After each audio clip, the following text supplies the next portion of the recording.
My name is Melissa Thorne. Joining me today is Nellie Brown, and today's date is June 8th, 2019. Thank you for being here today and doing this interview with me, Nellie. Well, it's nice to be with you. I would love. And I hope I do really good. Oh, I'm sure you absolutely will. I'll try. Can you please describe to me some of your first memories of Mount Airy? Well, I was born in 1925 on a farm, just a little town out of Mount Airy called Woodersville. But Mount Airy has always been my home because that's where all the activities were. And that's where we shopped. And my dad would come up to the milling company to get his feed for the animals.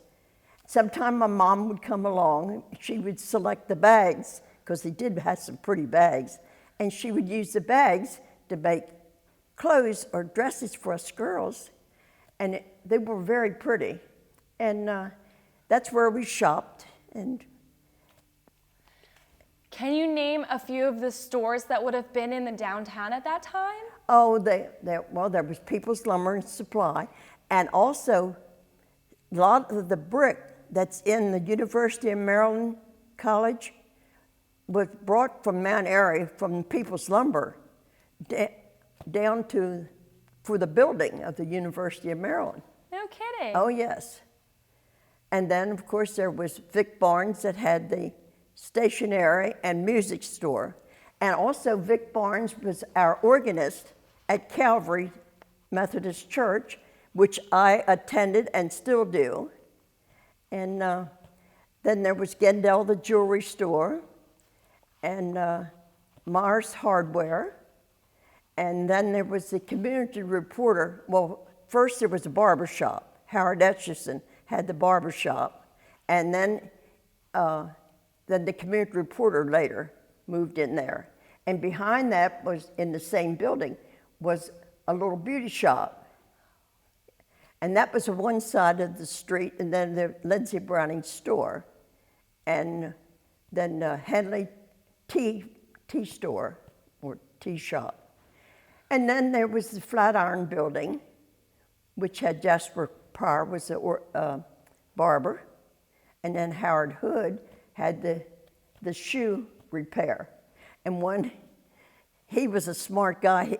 He was deaf, but he was a smart guy. People would come in and pick up their shoes if they were finished, and sometime he wouldn't be in the shop. So they would pick up the shoes and go. So he caught on to that. So he waited until sometime it was just a little bit to do, like smooth the sole or something, but they'd have to wait till he finished it. That way he was sharp. Nobody got a shoe without being finished. Oh, yeah. And then across the street there was clothing store, Wilkins, and then another one on down from that. And then there was a furniture and appliance store, Hipsley and Burdett, and it was several before that. Mm-hmm. And then there was Tops Market, which was also A&P at one time. Mm-hmm. And then Dorsey's was the P.S. Dorsey. And then it was the Acme store with Harry Bellison was the manager at the time. And then Smith & Wagner, had the grocery store. And above the grocery store was Dr. Hopkins. He was the dentist. And he had the front window was where he had his chair. Yeah. And then there was a drugstore, Mars Hardware, a drugstore. And Chester Hood had the feed store. Mm-hmm. And then there was the 5 and 10, first it was Mr. Hood had it first. There was a clothing store there. And later it became 5 and 10, yeah. Mm-hmm. I've heard a lot about the 5 and dime. 5 and dime, Everybody talks about that's right. That. Uh-huh. And then, of course, on down from that was the milling company, which everybody knows burned. And then the Farmers Mechanics Bank. And then on above that was our local doctor, Dr. J. Stanley Grable. And he had 2 children, John and Ann. And little John got killed in front of the house. He was 6 years old. he got struck by a car. And then there was this little store, little gas station, and something happened to it. I don't know whether it blew up or not, but he had this sign, 5 gals for $1. And we kids would laugh, 5 gals. Right. That was funny for kids. And then, of course, the train station, naturally, which is still there. Yes. And so in 1925, was the train still taking passengers to Baltimore? oh yeah, Okay. Do you have any memories of that, seeing people I come remember on? having to sit and wait for the train to go through Right. on the way to Baltimore, and then some of the women, particularly the one that I remember distinctly, was in Woodbine, and she rode the train to Baltimore to get her license to be a beautician. Yeah. Yeah, And then they would come and pick up the farmer's milk, take to Baltimore, and the mail. And I'm not really sure, just something like 1949 rings a bell with me on how the last time that the train went through. That I'm not really positive of. But I remember them coming through. Yeah. It was a good life. It was a true small town. Yes. At that point. That's right. And then when did you move to Mount Airy? When? When did you move to town? And when did you It was, become a regular? I would say probably 1943. And what house did you move into? Across from the chapel, and well, right across from there was, I can't think of their name now, but anyhow, he had the insurance. And Burdette? And when he had a tin cup that he'd give as advertisement, and it said in the bottom of it, it said, "When you drink, think of A. Frank Miller." And he lived there with his 2 sisters. And then right down from there was 2 houses down was where Mr. Burdette that had the store on Main Street. Yeah. And which store was that? What was his? It was Hipsley and Burdette. Oh, the appliance But and it's furniture. appliance, Okay. furniture and appliance.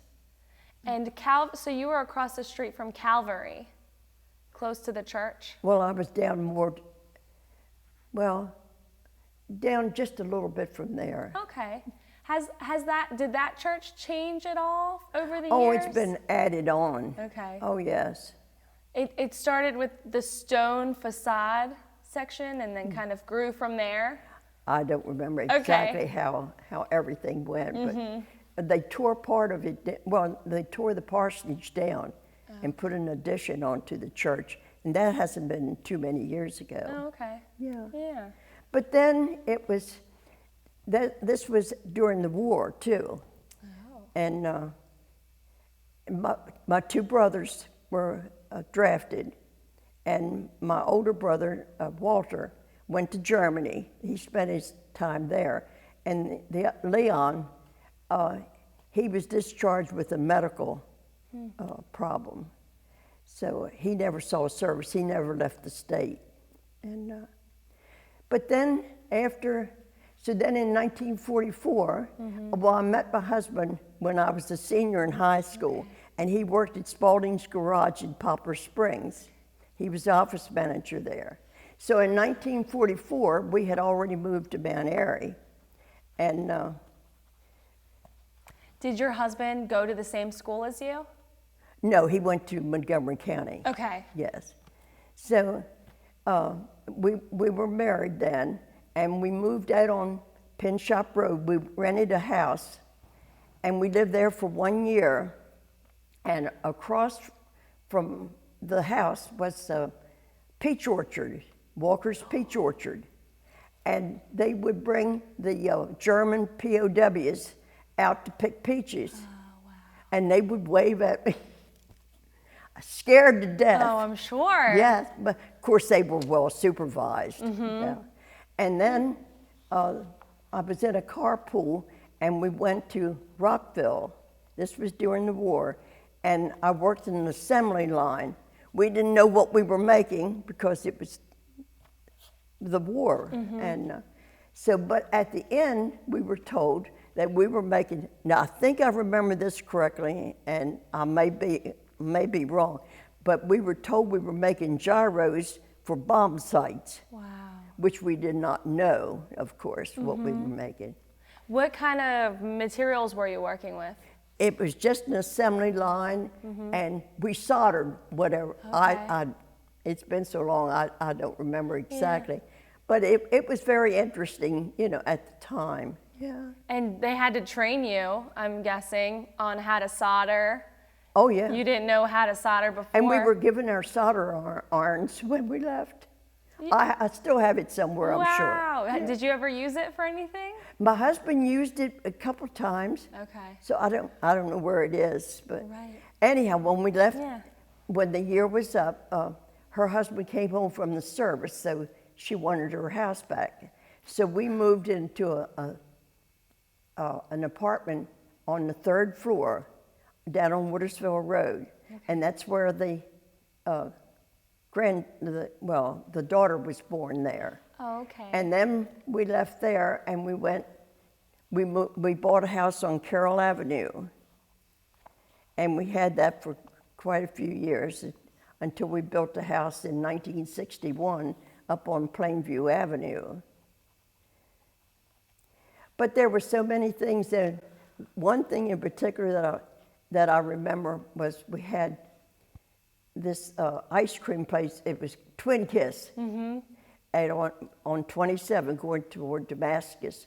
And by this time I was working the telephone company. I was a switchboard operator. And on one Sunday morning, we knew something happened because we could tell by the line that came in. I don't recall exactly what it was, but we knew something had happened. We knew it was Twin Kiss because we knew the number. And it blew up that Sunday morning. Oh, no. Yeah. I don't think it was anybody hurt or anything. I never heard of it. Never heard about that. But And that was the end of the that was the end of ice cream there. That was the end of that. Wow. Yeah. So tell me more about your time as a telephone operator. Well, those were the days. Yeah. And 3 of us could work at a time. And we had 799 was the highest that the numbers went. But it was a lot more lines than that because then we had like a JR, M, and W would have been like. Which is what? What does that mean? That would be your telephone number. Oh, like okay. it was just, say 286J14, just, and that's where you would work at JR, M, and W. That would designate the phone number that you want. And the only time and most time that I worked there, I started in the 50s, and we went dial in September of 1966, and I was working that night when we laughed and pulled the plug. But it was amusing when a call would come in, if it were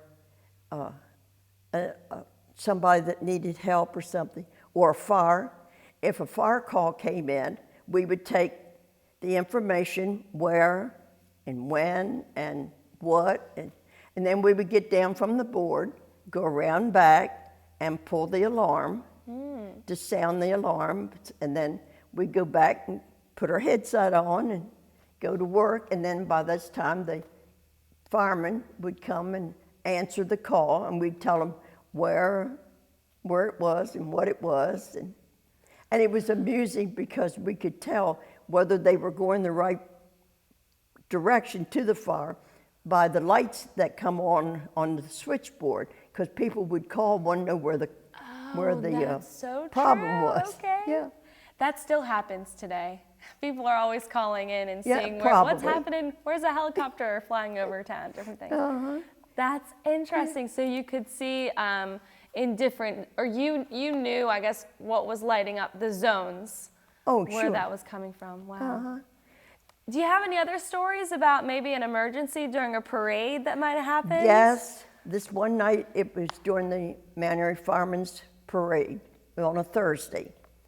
And our local doctor, Dr. Colwell, called in and said that he was going to be watching the parade because everybody did. They didn't need a doctor.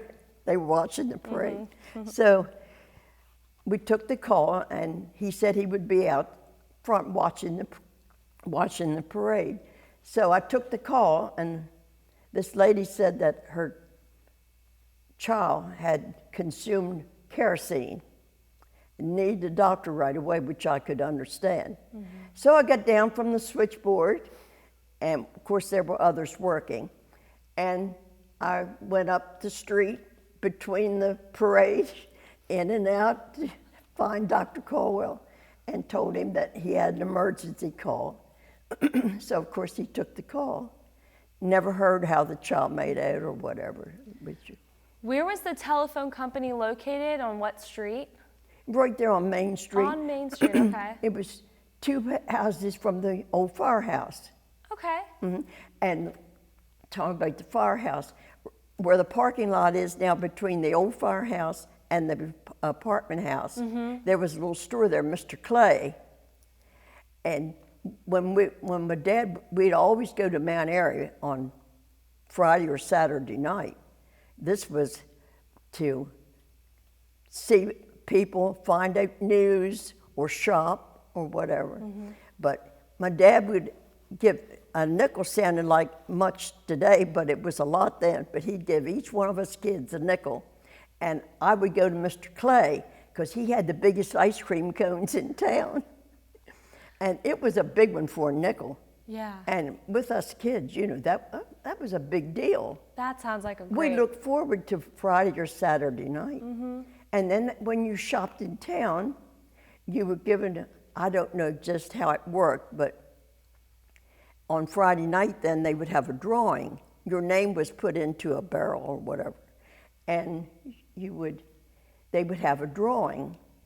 And I don't know what they give or what they did, but if your name was drawn, I think it was some of the stores would give, you know, like a little something in, but it drew the crowd.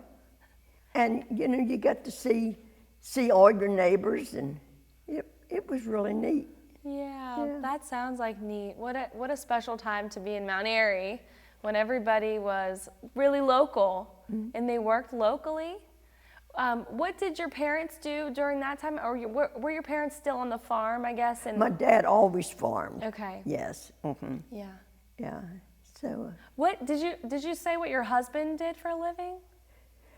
Well, when I first met him, he was working for Spalding, Right. Spalding's Garage in Poplar Springs. And then later he went to work with the Burdett Agency, Okay. Insurance and Real Estate. They're on Main Street in Mount Airy.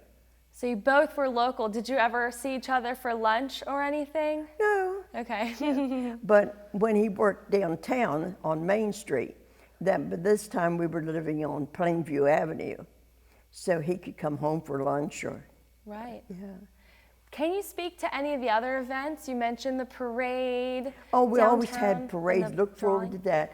And our first carnival that I can recall was up on, it's now the town park. And at one time there were 3 houses on that lot. And then they had the pavilion where they would hold dances, or churches would hold meetings in there. And that's where they had the carnival. That was the earliest that I remember, so that was quite a while back. Yeah, up at Wildwood Park? Wildwood That's Park, right. yeah. Okay. So now it's a beautiful park. It is, and it's hard for me to imagine the carnival being there with all the trees. Well, it's not. It wasn't big then like it is now. Yeah. Yeah. But then Mrs. Reed would put on plays, at least one a year, and not too often at that. But she was a director, and then Helen Simpson took care of the wardrobe. Oh, awesome. Yeah, yeah. What And were some of the plays about? Like, You know, Can't and remember. I was in them, but I cannot remember even the name of the plays. But the parades and that, there was always a little something. Then at Christmas, they would have judging of the doors, and that was a big deal. Wow. Everybody had to decorate it to the nines. The ones that did, not everybody. And it wasn't just in town, it was outlying areas. Oh, wow. Yeah. Did you know, just have to sign up developments for around. it? Okay. Did you just have to sign up to be a part of the contest? I'm not sure, but I would suspect that you Right. did. Yeah. Uh-huh. Wow. I never had heard about that event Oh, yes. before. Yeah, that was a big deal. Okay. And some of them were really, really pretty. Yeah. Did your daughter go to Mount Airy See, we lived, Elementary and all the schools? we lived, as I said, we lived on Carroll Avenue. And by living in town, you had a choice of what school you wanted to go, whether it was Linganore or Mount Airy. And I don't know to this day why she chose Linganore, but she was very active there. In fact, up in the new school, which is now, there is a picture of her and a friend holding the National Honor Society badge. Oh, awesome. Yes. But of course, I lost her. And but it's good to see her picture there today. So that's in the current school. Yes. I'll have to go up. I'm a Linganore graduate Oh, you are. as well. Yep. So awesome. Well, And then when she graduated there, then she went to Maryland. Well, first she went to Reading, Pennsylvania first, Albright College. Okay. And she went there 2 years. Then she transferred to Maryland and finished her degree there. yeah. Can you talk, Nellie, to so that the changes over the years of town from the 50s, 60s to today, and maybe speak to what are some of your favorite spots to hang out today? Well, I don't know. It hasn't really changed a whole excessively. But everybody keeps their homes so pretty now. Yeah. And they did back then, you know. But it was just so many memories there to know. And of course, there's been a lot of changes with the stores, you know, with the new ones that where it burned. Right. Of course, there was a milling company that burned, and then the B.S. Dorsey, and I forget, there was another one that was a big. The People's Lumber and Supply on the corner isn't there anymore. But was that a fire right next to where the train depot is on Center Street? No, that was the People's Lumber and Supply is there, which is now the train where they sell trains. I see. Yeah. Okay. Yeah. And then upstairs in the People's Lumber building, there was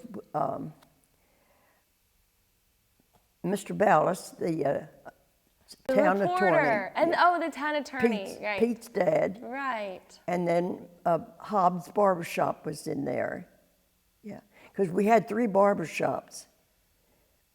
Hobbs, and then Etchison, and Mr. Pryor. Because my brother Leon worked with Mr. Pryor for a little while. Yeah. It's been so many changes. Yeah. And Yeah. most of them have been good. That's good to hear. Oh, yes. Yeah, Mount Airy has expanded throughout the years. We added a few shopping centers, a few residential units, not just units, but neighborhoods. So that's added, and more people driving around. Oh, yes. And that's and we're more of a commuter town now Oh, yeah. than what we were at the farming community, but we still are. We Right. still have those roots. It's nice to hear that. There's still those roots too. Okay. So you belong to Calvary United Methodist. Did you belong to any other organizations in town? I belong to the Eastern Star, which I still do. Okay. But it's no longer in Mount Airy. we have holding the meetings now over in Union Bridge. Oh, okay. And of course, there was the theater, which is a big thing in Mount Airy, and Mr. Jones had the theater. What was that like when that was alive and well? Well, you had to know Mr. Jones. Okay. But you go in, and he always walked the aisles. I had this long flashlight, and if he saw a young man have crossed his legs with the toe of the shoe against the front seat, he would take the flashlight and he'd tap them on them that they weren't supposed to have their foot on the seat in front. That was a polite way, right, of Right. kind of notifying them. That's right. Oh, wow. It was amusing, but there was always something to do. And at one time, they upstairs in the Riddle Moser building, there was the old time theater where they played the music in silent film. Oh. And I had been trying to remember why I would have been up there, because I would have been very young. But I can't recall what the show was, but all I can remember is the piano player, because I've always loved music. And that was up in the upstairs in the Riddle Moser building. And then at one time, Potomac Edison had, in the lower level of the building, you could go in, pay your electric bill, or if you needed a part for something, you could go in there, and Mr. Selby would wait on you. Okay. And Mr. Selby lived on Main Street, out where the Warfield building burned. Yes, yes. Oh, and out on H Ridgeville, there at the corner, on the right at the light was Ridgeville Nurseries. They had a little building there where you go in and order your flowers or whatever. Yeah. And then across the street from that was King's Corner, which is now the new gas station. Oh. And they had this little restaurant downtown in the lower level. And you go in and order your food, and Mr. King would take the order and put it in a dumbwaiter. And he, on this dumbwaiter, he would take the order up, and the food would come down on that. And then, Wow. And then across from that was the hotel. And in front of that one, at Christmas time, they dug a hole and they put a man down in there live, and you put money there and you could look down and see him. And then next to that was, and of course, then it went to Jones Motors, which is now The bank. the bank. Right. That's right. Then next to that was an apartment house, because my sister lived in one of the apartments. Okay. And then it was Brown's that had the little restaurant where the young people go and dance and so forth. And that's where I had my first Coke. Oh, yay. Yes. Explain, can you back up just one quick second and explain what the man was doing in the hole again? So you would put money to... This was during the war, and this is when he would, anything to make money. Yeah. And that's how he, Oh. and I think they kept him there for a week. Now, I'm sure they took him out, you know. He Fed didn't him maybe and... I don't know that, but Yeah. I remember looking down and I saw him. Wow, that's just bizarre, you know? I mean, it sounds odd, doesn't it? It does, it does. But it is true, though. Yeah. I don't know how many people would really remember it, but I know for a fact it was there. Yeah. So we only have about a few seconds left, Nellie. Okay. Could you say, what are your hopes for the future of Mount Airy? I'm hoping great things for Mount Airy, because Mount Airy has a lot to offer people. And if we get a lot of good people in, which we are getting, which is very nice. And right now, the big topic is the Flatiron Building. And I have mixed emotions on that, because it's a lot of memories goes into that building, and yet I can understand both ways. So, and I'm sure, knowing the people that run the town, particularly our mayor, which is great, I'm sure that they'll decide what is really the best for Mount Airy, because I still have a lot of good hopes and big hopes for Mount Airy. It's going to be great. Thank you, Nellie Brown, for this interview today. It's been a pleasure speaking with you and learning more about our town of Mount Airy. It's been a pleasure talking to you. Thank and you. I hope I give some truthful information. This is, to my knowledge, every word is true. Okay, thanks, Nellie. Nice being with you.